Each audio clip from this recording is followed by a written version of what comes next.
Hello everyone friends, आज की इस वीडियो में अपन डिस्कस करेंगे nursing care plan on hypertension. यानी कि हाइपरटेंशन पे आज अपन नर्सिंग केयर प्लान बनाएंगे। सबसे पहले बात कर लेते हैं नॉर्मल ब्लड प्रेशर कितना होता है। तो नॉर्मल ब्लड प्रेशर 120/80 mm/Hg होता है। यदि ब्लड प्रेशर 140 से 90 और 100 mm/Hg हो जाता है तो ये हाइपरटेंशन की कैटेगरीज में कन्वर्ट किया जाता है। इस प्रकार इनको स्टेजेस दी जाती हैं। तो आज अपन बात करेंगे हाइपरटेंशन के ऊपर नर्सिंग केयर प्लान बनाने में। तो किसी भी डिजीज़ का नर्सिंग केयर प्लान बनाते समय सबसे पहले पेशेंट का आइडेंटिफिकेशन डाटाज कलेक्ट करते हैं।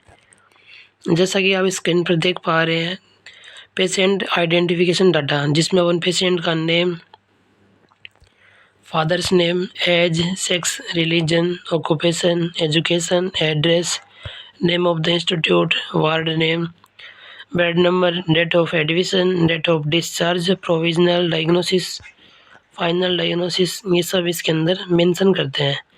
सेकंड पॉइंट अपन जो कलेक्ट करते हैं उसका नाम है प्रेजेंट कंप्लेंट्स, यानी पेशेंट को क्या दिक्कत है जिसकी वजह से वह हॉस्पिटल में एडमिट हुआ है। जैसे कि हाइपरटेंशन, यानी कि उसका बीपी है वो अधिक देखने को मिल रहा है। डिफ़िकल्टी इन ब्रीथिंग, यानी पेशेंट को सांस लेने में दिक्कत हो रही है। इसके साथ साथ पेशेंट को नोजिया एंड एंजाइटी हो रही है, यानी कि पेशेंट को उल्टी जैसा फील हो रहा है। इसके अलावा पेशेंट को एंजाइटी हो रही है।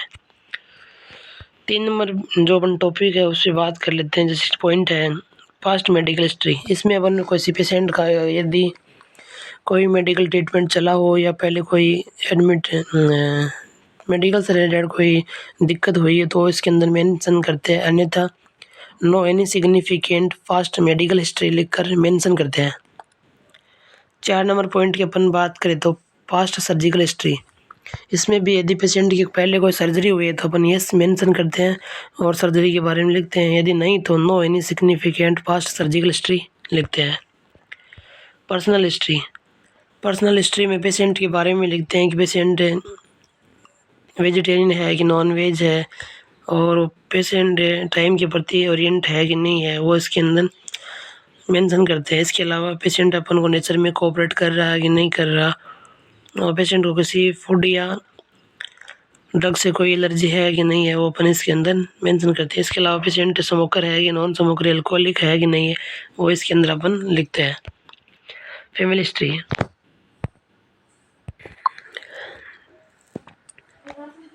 फैमिली हिस्ट्री में पेशेंट को पहले कोई फैमिली हिस्ट्री में पेशेंट के घर वालों को कोई TB, HIV, cardiac disease, hepatitis, asthma, किसी प्रकार की कोई दिक्कत है कि नहीं है, यानी कि जेनेटिक कोई डिजीज है कि नहीं है। यदि है तो यस लिखते हैं, अन्यथा no any disease any members लिखते हैं। इसके बाद फैमिली का फैमिली ट्री बनाते हैं। फैमिली ट्री में पेशेंट के रिलेशनशिप, जैसे किसी पेशेंट के 2 बच्चे हैं, फैमिली है, तो उनको दर्शाते हैं और उनकी एज क्राइटेरिया मेंशन करते हैं। नेक्स्ट अपन इन्वेस्टिगेशन में अपन 2 चीज़ देखते हैं, जिसमें पहले लैब फिजिकल एग्जामिनेशन और सेकंड लैब एग्जामिनेशन। तो फिजिकल एग्जामिनेशन में पेशेंट की हाइट, वेट और स्किन धरकर देखते हैं। इसके अलावा लैब टेस्ट में अपन पेशेंट का HP, चेस्ट एक्सरे, जितनी भी लेबोरेटरी जांचें हैं वो इसके अंदर अपन इंक्लूड कर सकते हैं। इसके अलावा पेशेंट के जो NCP नर्सिंग केयर प्लान का जो most important part role play करता है वो पेशेंट के जीवन चिन्ह, यानी जिसको वाइटल साइन कहा जाता है, वो देखते हैं। जैसे कि टेम्परेचर, पल्स, रेस्पिरेशन, BP, ये सब चीज़ें इसके अंदर अपन मेंशन करते हैं।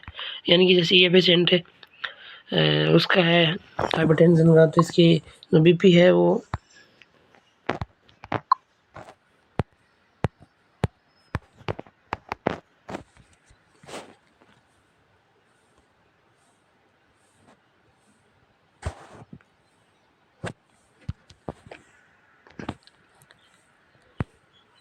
जैसे पेशेंट कार्डियक वाला पेशेंट है, जैसे मतलब ये पेशेंट हाइपरटेंशन का है तो इसकी BP है वो 120/80 80 mm जिंदा होकर, जैसे अपन ने सिस्टोलिक बीपी की बात करें तो 180 देखने को मिल रही है, देखने को मिल रही है।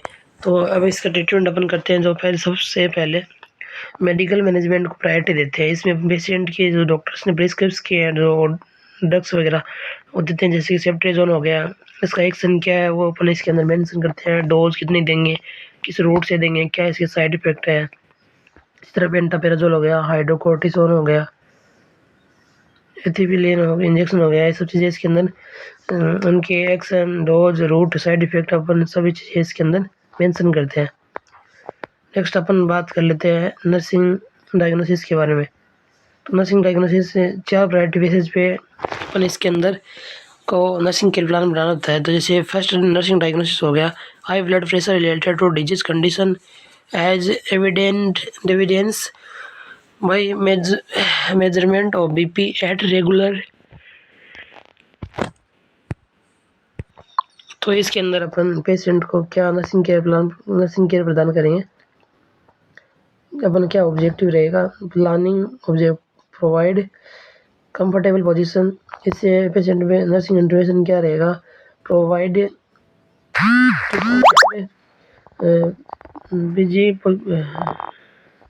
इंडियल बर्न का पोजीशन और मेडिसिन गिवन देंगे। इस पेशेंट में क्या होगा, रिलीफ हाई ब्लड प्रेशर। इसके अलावा ब्रीथलेसनेस है पेशेंट में रिलेटेड टू डिजीज कंडीशन या जो एंजाइटी के कारण, तो प्रोवाइड कंफर्टेबल पोजीशन। इसमें पेशेंट को टू प्रोवाइड साइकोलॉजिकल सपोर्ट, तो give high Fowler's position of respiration pattern. इसके अलावा पेशेंट को साइकोलॉजिकल सपोर्ट प्रदान करेंगे। तो इसमें अपन को फ़ायदा क्या होएगा, यानी इवाल्यूएशन, तो पेशेंट रिलीफ हो जाएगा ब्रीथलेसनेस से। नेक्स्ट अपन डायग्नोसिस, नर्सिंग डायग्नोसिस है nausea and vomiting related to disease condition evidence by hypertension.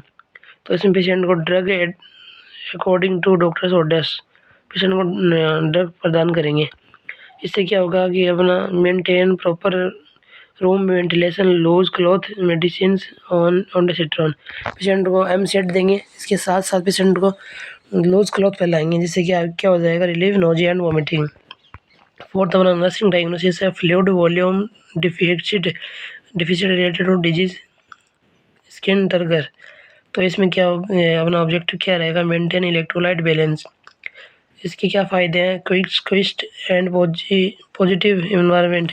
इससे पेशेंट में क्या फ़ायदा होगा, रिलीफ फ्लूइड वॉल्यूम डिफिसिट।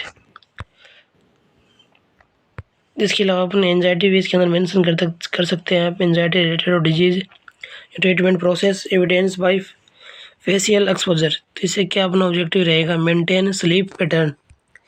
और इसके फ़ायदे क्या होंगे, fix meeting with seminals patients ignorance to verbal is feelings.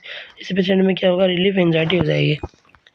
इसके अलावा पेशेंट को लास्ट जो अपना पार्ट है नर्सिंग हेल्थ एजुकेशन का, जिसमें हम पेशेंट को एडवाइस करेंगे कि उसको क्या क्या करना है, जैसे कि intake light diet time to time, patient को टाइम पे लाइट डाइट खानी है, और intact medicine time to time, patient को टाइम पर मेडिसिन लेनी है, और डॉक्टर प्रिस्क्रिप्शन ऑर्डर के अनुसार जिन्होंने छोटी मोटी जो एक्सरसाइज बताई है वो करनी है।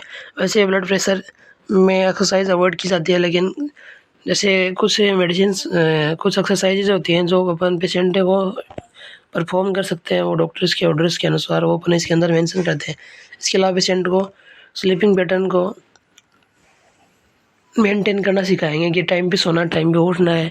मेंटेन पर्सनल हाइजीन, पेशेंट को कहना है कि आप अपनी पर्सनल हाइजीन को मेंटेन रखा करो। तो फ्रेंड्स, आशा करता हूँ ये वीडियो आपको पसंद आया होगा। इसी तरह की मेडिकल से रिलेटेड इन्फॉर्मेशन के लिए हमारी वीडियो को लाइक करें,